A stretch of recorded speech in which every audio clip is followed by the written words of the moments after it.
ఏంటండి అంత కోపంగా ఉన్నారు? మా అన్న నాకు మంచి గిఫ్ట్ ఇచ్చాడే. ఈ మధ్య మీ ఇద్దరిని చూస్తుంటే భయమేస్తుందండి. ఆడి వాళ్ళు ఈ రోజు ఒకటి ముందు తలదించుకోవాల్సి వచ్చింది.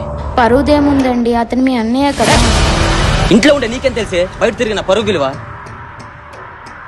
ఇప్పటికే లేట్ అయింది, పడుకోండి.